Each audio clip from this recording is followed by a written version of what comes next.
まず見てほしいのがこのボディの質感なんですよね。伝わりますかね。このなんて言うんだろう、迫力というか高級感というか、持っててこう高揚する感じ。アルミの削り出しのボディで本当にプロダクトとしてのクオリティを感じます。そして僕がカメラにもう一つ求めているのがファインダーとシャッター感です。しっかりファインダーついていて、シャッター音もこんな感じ。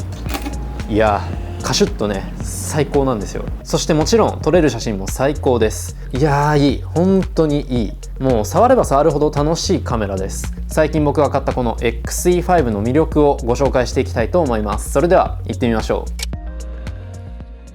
う。改めましておはようございます。なごみけです。今回のテーマはこちらです。最近僕が購入してようやく届いた XE5 という富士フイルムのカメラです。発売は本当に8月末とかなので、僕もまだ触り始めて1週間経ってないくらいになりますが、もうね、冒頭で多分伝わっている通りでめちゃくちゃ気に入ってるんです。ではまず XE5 がどういったカメラなのか、詳しくそのスペックをご紹介していきたいと思います。まずこのカメラの心臓とも言うべきセンサー部分についてですね。センサーは富士フイルム最新の第5世代モデルです。他にも XT5 とか XT50 とかのカメラも積んでいますね。約4020万画素、以前のモデルよりも細かく写せて、かつ暗い場所でも綺麗に撮ることができます。前モデルの XE4 は2600万画素でした。この進化によってそれこそトリミングをした時とかにも非常に使いやすいような画質になったかなというふうに思います。でそういったトリミング、写真を編集する時はもちろんなんですが、こういう撮影しているタイミングでも拡大して行うことができるんですね。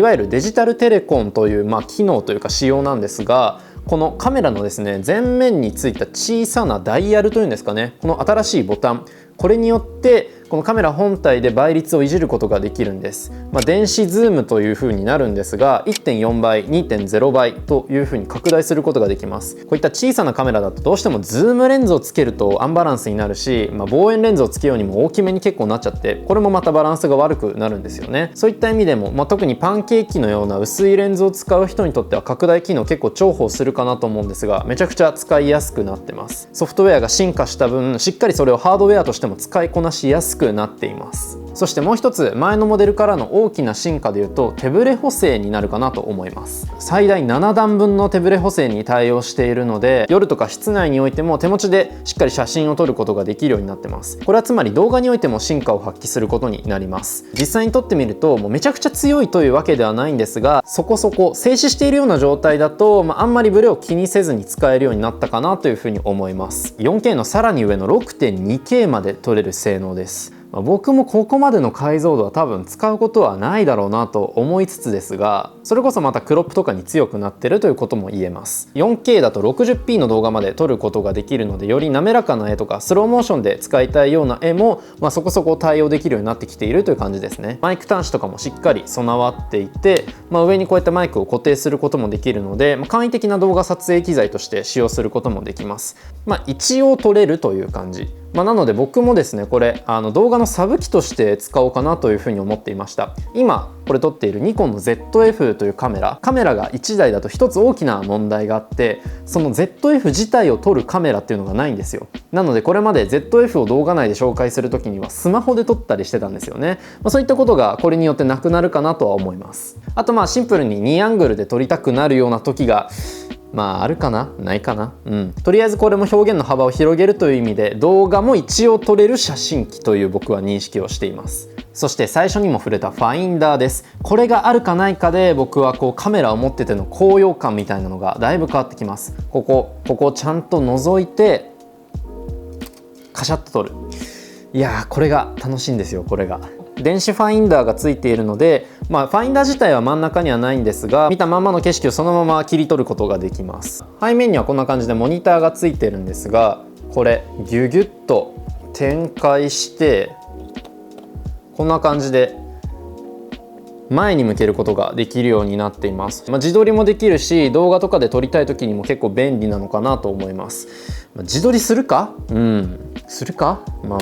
ただ置いて動画を撮影する時とかには結構便利だなというふうに思います。まさに動画機としてもそこそこ使いやすくなっていますね。ただいろんな人にちょっと触ってもらったりして、一つ意見として上がったのが、こうやってファインダーを覗く時にこう効き目によっては鼻が液晶モニターにつくんですよ。それによってこう焦点が合わなくなったりとかっていうのがあるっぽいです。僕は右目が効き目なのであんまり関係ないかなっていう感じですかね。そしてこれも冒頭に触れたシャッターですよね。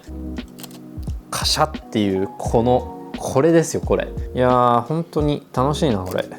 いやーいいっすね。自分で機械を動かしている感というか iPhone のカメラみたいにタッチパネルとかそれっぽいサウンドとかじゃなく、本当にこう押した感じのあるこのフィードバック、この心地よさなんですよ。性能としてはそんな感じですね。あとはやっぱりこの富士フイルムのデザインってところでしょうか。カメラを道具としてやっぱり僕はあんまり捉えきれなくて、もう所有感があるようなデザインが好きなんですよね。まさに XE5 はフィルムカメラを模した、そういったデザインになってるかなと思います。上にもね結構いろんなダイヤルとか窓が備わっていて、これがまた少しレトロな雰囲気を醸し出すんですが、ただ先ほども話したアルミの削り出しのボディなので、これはこれで洗練された印象もあるんです。でここ、露出補正のダイヤルとかシャッタースピードのダイヤルの他に、ここにフィルムシミュレーションの窓があります。そうなんです。フィルムシミュレーションを物理ダイヤルで変えるような仕様になっています。フィルムシミュレーションは、これまで富士フイルムが培ってきた、色の再現技術ですよね。これをデジタルにも適用してさまざまなカラープリセットを使って撮影を楽しめるというような機能なんですが、正直そんなにフィルムシミュレーションって変えないんですよ。多分気に入ったのが1つか2つあって、たまにこれを切り替えて遊ぶくらい。僕もほとんどクラシッククロームなのであんま変えないかなと思ってるんですが、そういうことじゃないんですよ。ここにフィルムを置くっていうのが富士フイルムのこだわりだし、そこに情緒を見出してるのも僕です。さっと色を切り替えて、こんな写りするんだみたいな楽しみ方がちょっとね他のカメラと違って増えたかなというふうにも思います。最近それこそ X ハーフっていう富士フイルムのカメラを使ったレビューを出しましたけど、あの時もフィルムシミュレーションかなり切り替えやすくなってるんですよね。最近ここら辺に富士フイルムがこだわり始めているような気がしていて、僕はすごく嬉しいです。そうなんですよ。やっぱこの色味に僕は惹かれてるっていうのは強いです。僕そもそもこの写真の色の編集が正直そんなに好きじゃないんですよ。写真好きの人ってこの色味の編集も含めて好きな人が多いんですけど、そういった意味で僕は全然ミーハーな部類です。だからこそこのフィルムシミュレーションっていうのは本当に僕の好きな機能で、取っ手出しでここまでできるかっていう感じです。今多分写真を写してると思うんですが、これはもうほとんど変えてませんね。ちょっと明るさをいじったかなくらい。ここまで強い絵になるっていうのはもうさすが富士フイルムというところですね。完全にもう独特の雰囲気を出してくれてるので、もうこれは手を入れない方がいいなって自分の中で落ち着いちゃいます。だからね、多分富士フイルムを使うと写真の編集技術が落ちる気がする。でももうそれでいいんです。それが楽しいんです。クラシッククロムやっぱりいいですよね。忘れてた。重さについてなんですけど、これ本体だけで 445g です。これは人によってどう捉えるかまちまちだと思うんですが、おそらく多くの人にとってはちょっと重く感じるかなと思います。それこそ今のコンデジブームでカメラを触ってきた人にとっては、いやこんなん持ち歩けないよとなるかもしれません。僕もねこれ絶対毎日持ち歩きますかと言われるとちょっと自信ないです。今楽しいから結構持ち歩いてるんですけどね。大きさは手に収まってると言えるのか、これはそんぐらい。もちろん富士フイルムのカメラシリーズの中では比較的コンパクトな部類なんですけど、これもね人によってはちょっと負担になるかもしれないですね。そして値段、全モデルの XE4 が10万円を切る価格だったんですが、今回20万円を超えてきました。おめでとうございます。ありがとうございます。いやー辛いですねでも別にこのモデルがめっちゃ高いというわけではなくて、カメラ全体がすごく値上がりしてるんですよね。で値段に対してのスペックも僕は納得できる範囲かなと思ったので購入したっていう感じですかね。そしてこの XE5 はレンズキットがあります。同時に新しく展開される XF23mmF2.8WRW 違う RWR だ。かなり薄型でかつシルバーも展開されるので、本当に XE5 にぴったりのモデルかなと思います。さっと持ち運んでさっと撮る、そういったフローが作りやすいレンズになってるかなと思うんですが、このレンズキットは予約開始20分で売り切れてしまって僕も買えませんでした。でもちょっと諦めきれないので、お店に行っていつ在庫が入るのか聞いてみたら、単品だと12月ってことですね。なんでなんかめっちゃ品薄ですよね。むしろ E5 に合わせて早めてくれたと見るべきなのか、ちょっと納得感はないですけど、まあでもしょうがない、手に入らなかったので今つけているのは XF35mmF1.4 というレンズになります。富士フイルムのレンズ沼の入り口の一本と言われているような、名作のレンズになります。発売はなんと13年前の2012年です。僕が小学6年生でした。なのでだいぶ古いモデルなんですが、それでもねこのレンズでしか撮れない絵っていうのがあるんですよ。 APS-C のカメラなので 35mm だと比較的人間の通常の視野角に近いような標準的な画角になります。スマホに慣れていると結構狭く感じるかもしれないんですが、この主役を1個作ってしっかり撮ることもできるし、でも全体の空気感みたいなのも撮影できるかなり万能なレンズかなと思っています。古いレンズなのでフォーカス合わせる時ちょっとジジジって機械が動くんですよ。ちょっとアナログなんですが、そこも含めて可愛らしさにつながってて愛着が湧きますね。相当明るいですし、圧倒的な写りの良さというかね、もうスマホとかコンデジでは絶対に再現できないようなそういった写りをしてくれます。さて XE5、買って使い始めたっていうのをね SNS に載っけ始めたら妹から LINE が来ました。GR 使わないのならちょうだいみたいな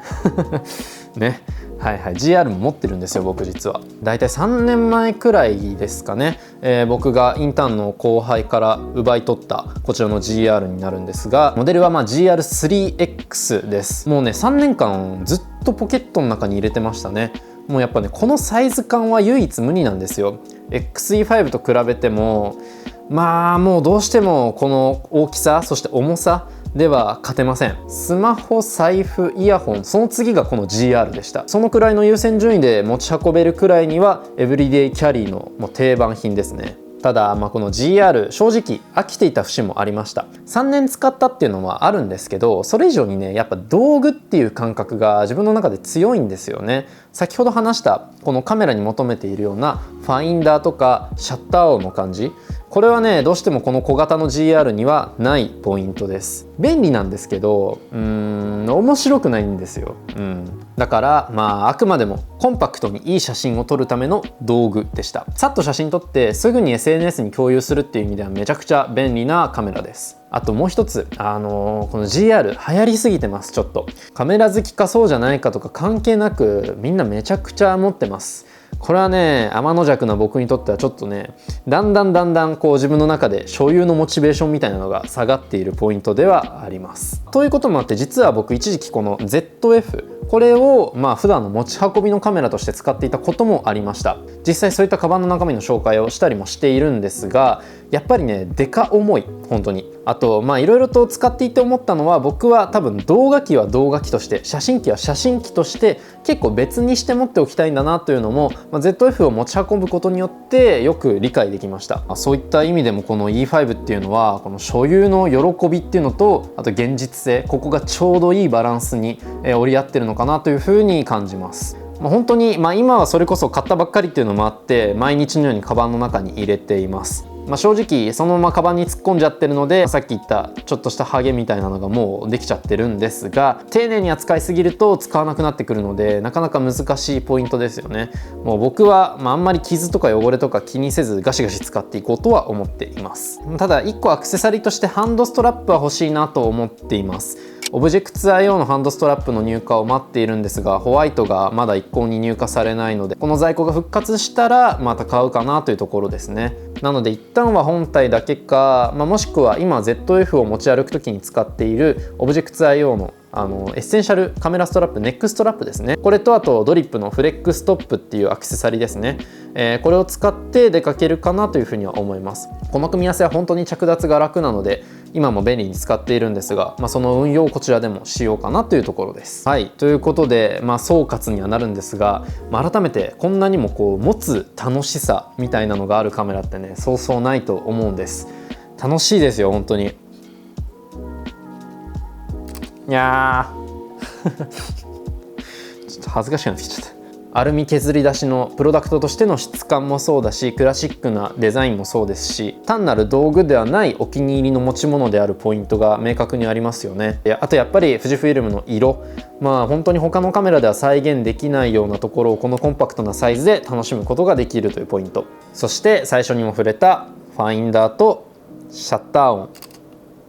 明確な撮る喜びがあるカメラかなと思います。どうしてもガジェットなのでなんか性能ってなりがちなんですが、そうじゃない撮るのが楽しいんだよっていうところにシンプルに気づかせてくれましたし、それをちゃんと性能も込みで実現してくれているカメラなのかなと思います。値段は高いですが、それなりの満足感があるので、僕は本当におすすめしたいカメラになっています。気になった方は是非概要欄とか、自分で調べるとかしてみていただければと思います。ということで、このチャンネルでは他にもガジェットやライフスタイルに関する様々な動画を上げていますので、ぜひ合わせてチェックしてみてください。またチャンネル登録や高評価もよろしくお願いします。ということで、今日はこの辺で。以上、なごみけでした。では。